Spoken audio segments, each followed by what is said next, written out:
Here's what I want you to do for me. I want you to do a couple things. One, I want you to think of the hardest video game you've ever played. I mean the hardest one you've ever touched in the history of it, like, ever. And two, I want you to multiply that by about 100. Result? The 7th Saga! I'm the Big Jew, and welcome to, well, probably be the most frustrating Let's Play I've ever done. If I can get the mouse off the screen. Give me a second. There we go. Alright. Yeah. This is probably the hardest RPG I've ever had to deal with in my whole life. And I've done a lot of RPGs. I've played a lot of them in my day, but this one is by far the most disgustingly difficult, cheap RPG game, or game in general, that you could possibly think of. But it's still a really good game. The story is pretty similar. I mean, it's pretty simple. It's just, you know, travel the world and look for stuff. Yeah. Apparently the planet in this game is called Ticandera, or Ticandera, or whatever you want to call it. Alright, so let's begin. As you can tell, this is my third take of this game. The first one, my mouse was on the screen. The second one, I couldn't get any sound with my mic. And the third one, well, this is the third one. Alright, I want to choose the alien. Guess it's going to be like Mars Attacks. And his name is Wilm, or Wilmy, or Wilme, or whatever you want to call it. I'm calling him Wilm. You know, like wild, except instead of M. Instead of with a D, it's with an M. Sorry, my cat's being a prick. We've trained here for 5 years. And now we gotta test our knowledge and skills and find some runes on the planet, on Ticandera. I'm just gonna call it the world, because it's easier. Nice. We get to rule the world afterwards. Yay! Aha, cool. We get a crystal ball. Nice. Tells us our fortune. No, it shows you where enemies and places are. Okay, let's meet some of our apprentices here. This is Camille, and apparently he thinks he's the best suited. He's actually very average. Average stats, just across the board. This is Legis. He's like a ranger. He can use like some good melee weapons, but he can also cast some good magic, and he has really good speed. So yeah, he's a pretty good choice. This is Esena. This is the wizard of the game. She has incredible speed. The best of like all the players, really, and also the best magic power. She can use lots of good magic and some healing spells too. This is Lux, the robot of the game, and he can use thunder spells, and his strength is pretty good. Everything else is really low, so he's probably the worst choice.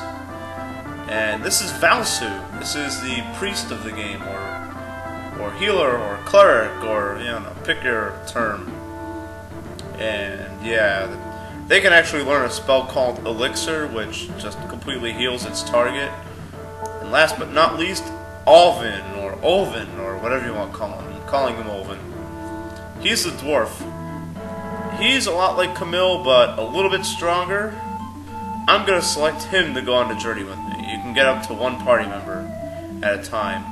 And another challenge I'm going to do, well, not really, that wasn't really a challenge, but the challenge I'm going to do in this game, beat the game without using magic.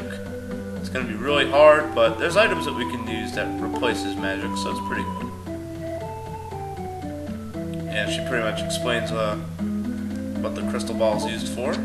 Let's search over here to get a secret item, a mirror. Yeah, why not? Get a mirror. Maybe we could break it over the enemy's heads for some extra damage. I don't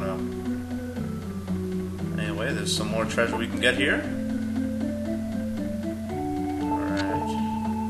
Get a magic herb 1 that recovers magic points, but we're not going to need it, so I'm just going to sell it. get an opal. It's very good. I'll explain about what the opal does later on in Antidote.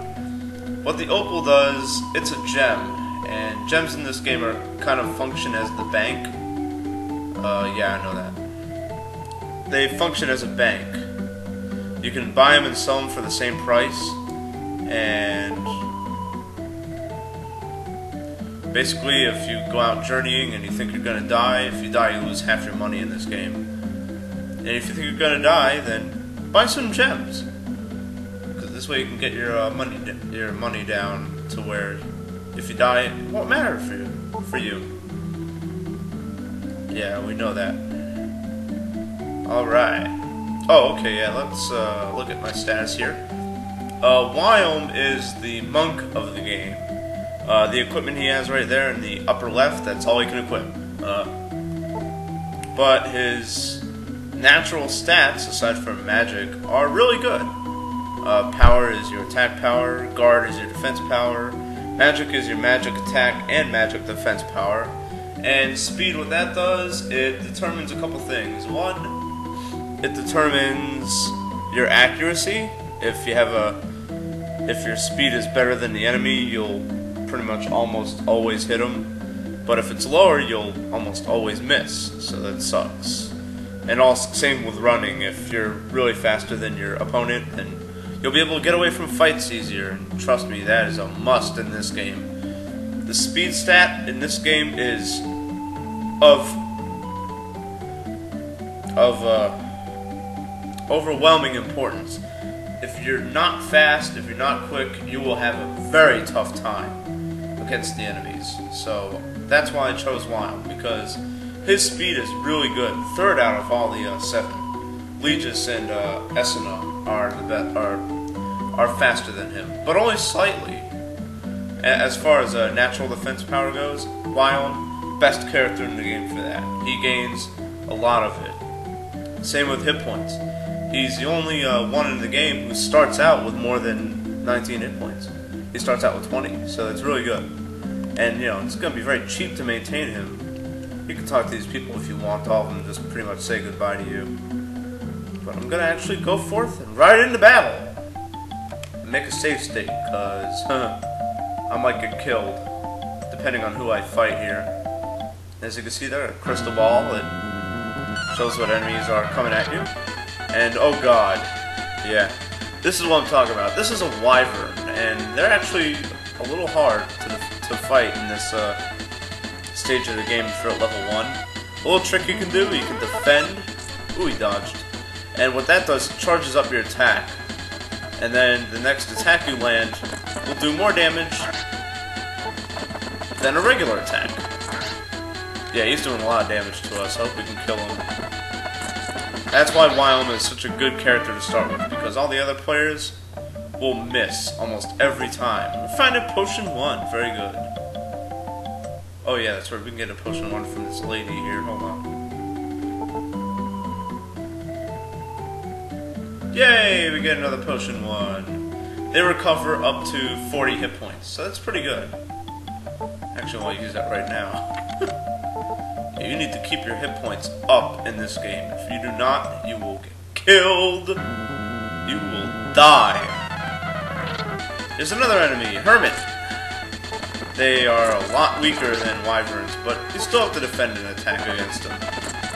You'll be doing that a lot. So yeah, as you can tell, this game is like Dragon Warrior 1, where you have to grind almost all the time. So what I'm gonna do is get to level 5 before getting to the before going to the next area, which is just south of here in a little town called Rablesk.